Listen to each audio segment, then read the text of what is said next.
নববর্ষের সন্ধ্যেতেও পথে সদ্য চাকরিহারা শিক্ষকেরা। বাঁকুড়ায় মোবাইলের ফ্ল্যাশলাইট জেলে অভিনব পন্থায় বছরের প্রথম দিনেই মিছিলে চাকরিহারা শিক্ষকদের। নববর্ষের সন্ধ্যেতেও পথে নামলেন সদ্য চাকরি হারানো শিক্ষকেরা। আজ সন্ধ্যে বাঁকুড়ার কৃষক বাজারে সদ্য চাকরি হারানো শিক্ষকেরা চাকরি ফিরিয়ে দেওয়ার দাবিতে হাতে নিজেদের মোবাইলের ফ্ল্যাশলাইট জেলে মিছিল শুরু করেন। বাঁকুড়ার মাচানতলা পর্যন্ত সেই মিছিল হয়। মিছিলে হাঁটা সদ্য চাকরি হারানো শিক্ষকদের দাবি, গত ৩রা এপ্রিল সুপ্রিম কোর্টের রায়ে চাকরি হারানোর পর তাদের জীবন থেকে বেঁচে থাকার অর্থই হারিয়ে গেছে।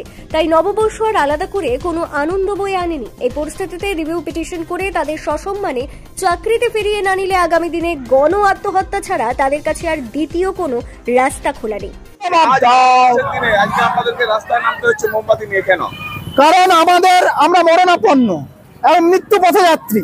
কারণ ৩ তারিখে যে রায় হয়েছে তাতে আমরা সকলেই আমাদের চাকরি থেকে বরখাস্ত হয়ে গেছি, কিন্তু আমরা সম্পূর্ণভাবে নির্দোষ, সম্পূর্ণভাবে বৈধভাবে যোগ্যতার নিজের মেধার ভিত্তিতে চাকরি পেয়েছিলাম, কিন্তু সেই চাকরি এখন নেই। কি জন্য নেই? না কিছু অযোগ্যদের জন্য আমাদের চাকরি নেই। এই রায় আমরা সম্পূর্ণ মেনে নিতে পারছি না, কারণ এর থেকে আমরা সুইসাইড করে নেব, এটাই আমাদের একমাত্র পথ।